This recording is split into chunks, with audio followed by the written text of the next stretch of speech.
Hello and welcome back. Today I want to talk about funding your innovation in 6 weeks or less using my Cornerstone Investor model. My name is Daniel O'Connor and I help inventors raise capital and then commercialize their innovation in months instead of years.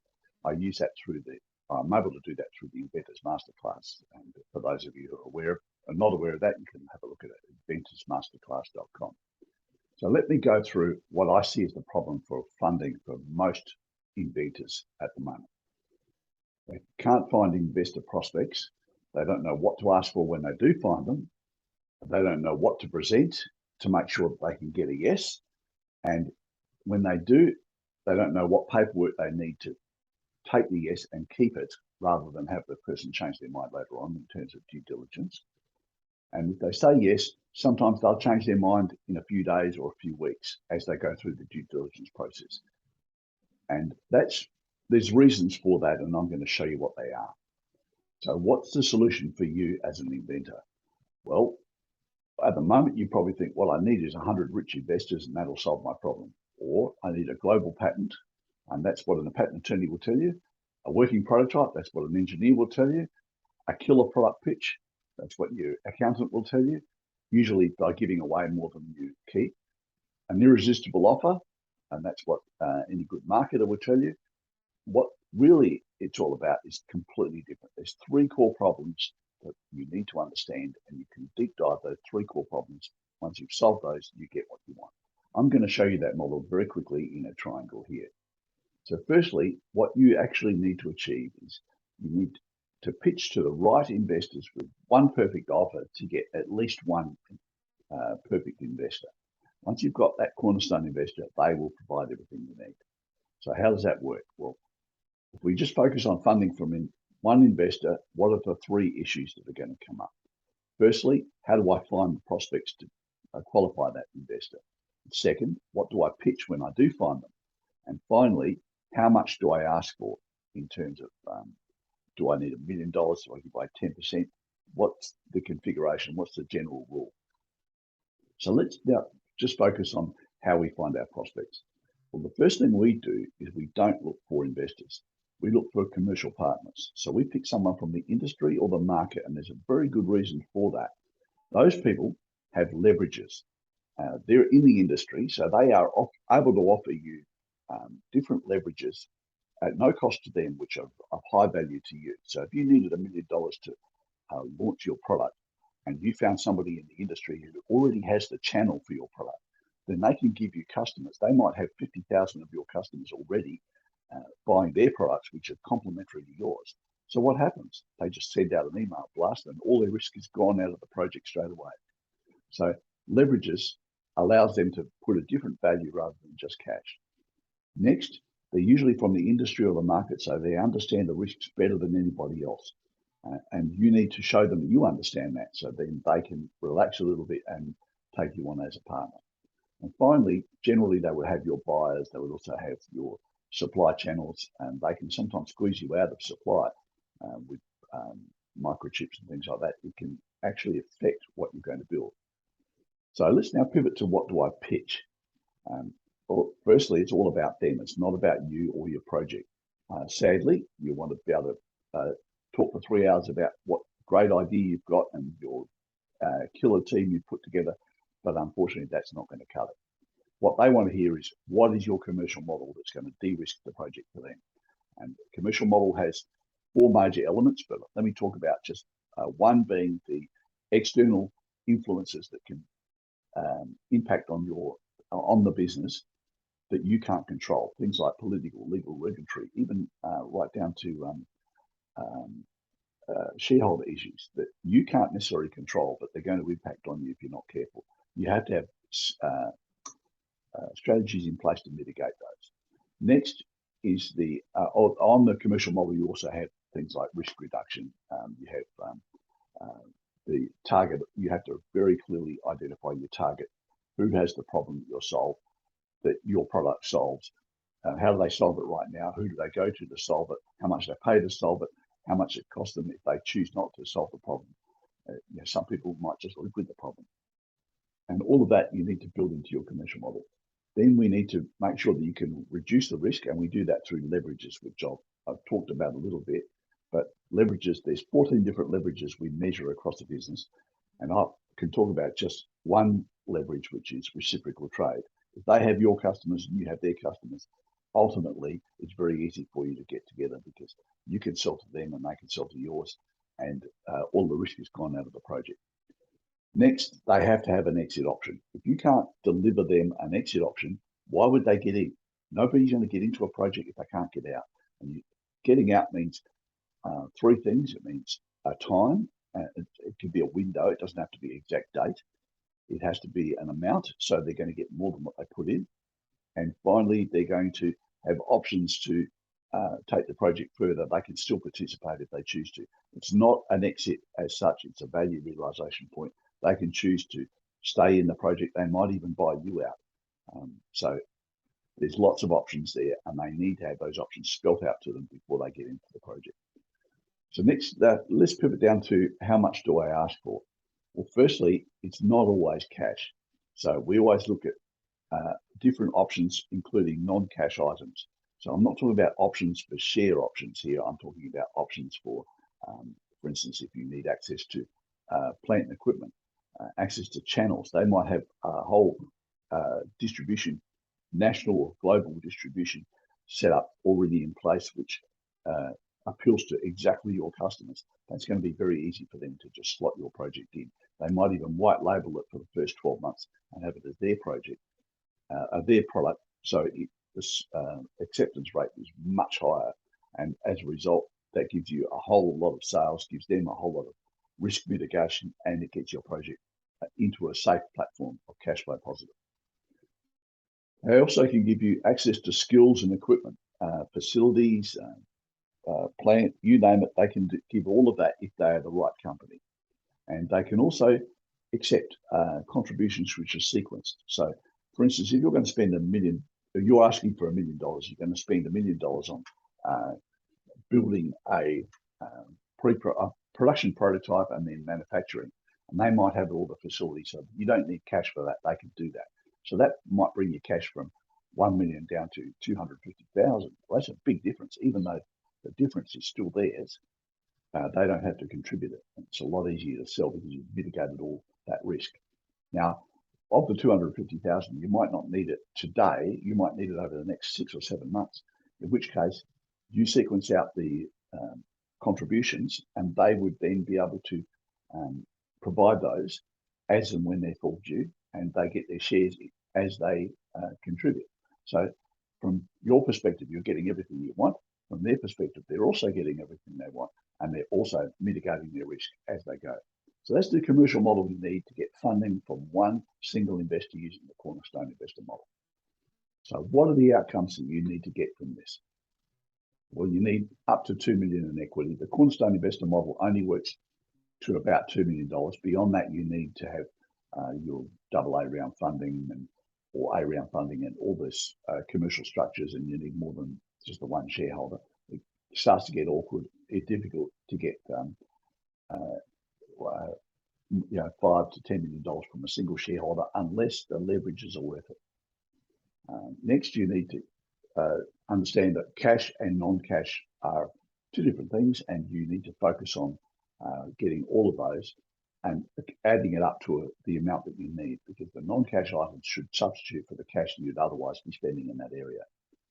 You need a knowledgeable partner so they can help you de-risk your project as you go forward. They should be established in the industry or the market, or have a lot of experience in that industry or market. Once you've got the cash in the bank, you can buy outside help. Outside help means your project is going to be far more rapidly you're going to get to cash flow positive in a few weeks or months, not a few years. Now, cash flow positive is your first turning point, because that is where all the options turn to you. You have all the options at cash flow positive. I'm not talking about getting to profit. I'm just cash flow positive. At that point there, you can make all the options and nobody can dictate your project to you anymore. Now, you're only once you've got all the equity into the company, you've got cash in the bank, and you've got all the resources you need, you're only months away from cash flow positive, and that is where your options come from. So what we're offering here is a 6-week intensive. This is a course to teach inventors how to raise the capital. It's a skill you're going to need for the rest of your life, or for this project, but for many others to come. If you get this skill, you own it, and you put it into action, it's going to be part of your repertoire, and you're going to be able to extend yourself to any project, and more importantly, you're going to become an IP mentor to other inventors. So what do you need to do? What we do in this is we get you investment ready first off. It's important that you are investment ready and not just you think you are. We help you do investor profiling, so you get that cornerstone investor to deliver you. And we're focusing here on only $100,000 in this 6-week program. If you want to go higher, we want to see if you can do it in 2 tranches, the first tranche being just $100,000. The reason for that, I'm being greedy here. I want 100% of these 25 people that we're restricting this course to be successful in raising $100,000. You need to calculate the leverages so your investor profiling can mitigate all the risk. You need to build the pitch and the due diligence file. So the pitch is there, so you get through this in 20 minutes and people say, yep, I like this. Where do we go to from here? And you say, here's the due diligence file. Let's start work. I'll see you in 2 days. That's how it works. And by the way, we do our due diligence file in hard copy. We don't do it as a thumb drive. There's a reason for that. We don't want to isolate any part of the audience across the table. We want to make sure that everybody's on the same page. Giving them a hard copy means you're going to get the technophobes and technophiles. Everyone's going to be on board. You have to learn and practice and then do your presentations. And finally, you have to get reviews after each presentation. And we show you how to even record those at times, so you can then provide questions later on. So, and we also can get through this in a 20-minute pitch, which usually takes about an hour, because your 20-minute pitch then brings all the questions. And then from there, due diligence file, you provide everything you need and off you go.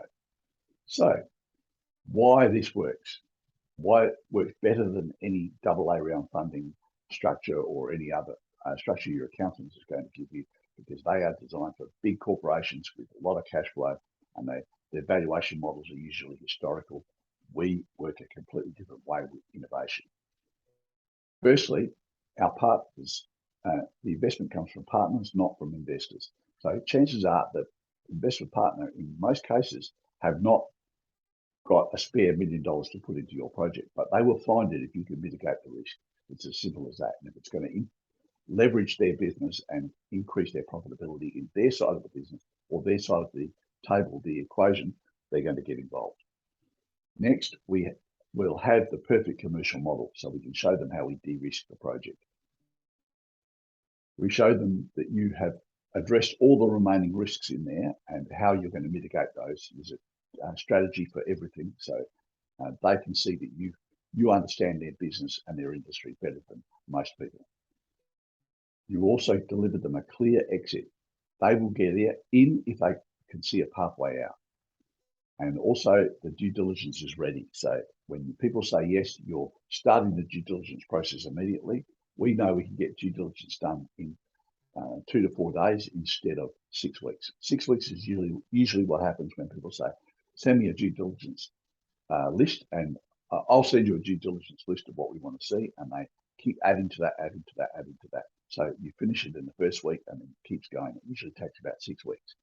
So what we do is we say, here's the due diligence, here's the checklist, bang, there it is, all done.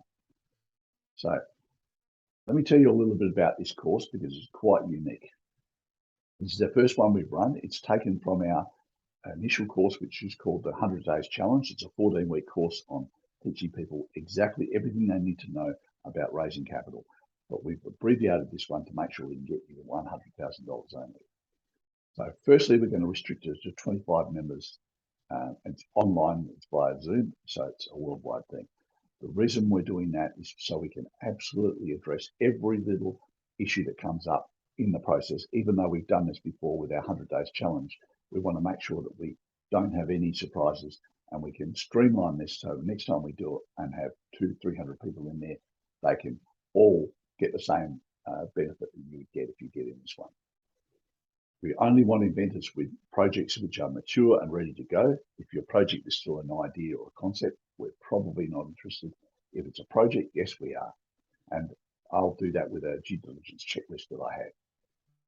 We share our stories. This is not just me talking. We share everything, and you'll learn from a whole lot of your colleagues on different things that they've learned the hard way, and you don't have to learn the hard way. We also will share good contacts. I've run in the 100 Days Challenge. I had 3 people in that course that were on from a or looking at hardware in the USA, and as a result of that, one of them broke through and shared with the other 2 once he got everything he needed, and off it went. So everyone was able to benefit from that. That was a few years ago now. You'll also get all your checklists and templates, so everything is streamlined. You don't have to sit down and say, well, how am I going to put this together? We help you with everything. It's all, you get the workbook with all the checklists and templates in there, and off you go. You also get a lot of Q&A at the end of each session. I'll do a Q&A to make sure that you've understood everything and we can embed the ideas. There's coaching there, so if you have an issue, you can go online to our Facebook group, which is a closed user Facebook group, all through the week, and keep asking questions, so you don't have to wait until the end of the week to ask to get your problem solved. You can do it in minutes, and I pretty much work usually within 12 hours. You'll get the problem solved depending on where you are in the world. Now, I should point out this is the last one we're going to do for 2022. You can book into the May 2023, but if you want to get your project funded by Christmas, this is the way to do it. Okay, so how do you qualify for this? You need to book a 10-minute triage call with me. I'm going to give you a link to where you can book that. You need to complete the IP validation checklist. This tells me how ready you are in terms of due diligence and also project ready, investor ready. You then need to register by invitation. I'll give you that website. You need to clear your October Friday nights or Saturday mornings if you're in Australia. USA is Friday nights, and we're going to run this from 4 hours for the first one, from 7 p.m. Eastern time or 7 a.m. Australian Eastern time, or Australian Western time, sorry. And then from there, every other week is only 2 hours each week. So 3 weeks of 2 hours after the first 4 hours. So there's a lot of learning and interaction and building. And then after that, it gets a lot easier. But you will be learning and practicing your pitches in the last 3 weeks, and the last 2 weeks, which is week 5 and 6, you'll actually be doing those pitches and getting critiqued by me, because we'll show you how to record them. Then from there, we're going to you get to join the Facebook group we have. You can set up a Zoom account, so we can, from there, you can be ready to go on the course, and then we see you in the course. Okay, so how do you get in? Just jump into get your phone out, take a photo of that QR code there, and that'll take you to my triage, which is the link here above, which you can then, once you've got that, just book in, talk to me for 10 minutes. I want to make sure your project's ready. I'll give you all the other links and you're off and running. That course is going to cost you $500 to start, and then subject to you raising $100,000 in cash or services or other exchanges of equity, you'll be able to pay another $500 at that point. If you don't raise capital for any reason, we're not going to charge you a second fee. So that's how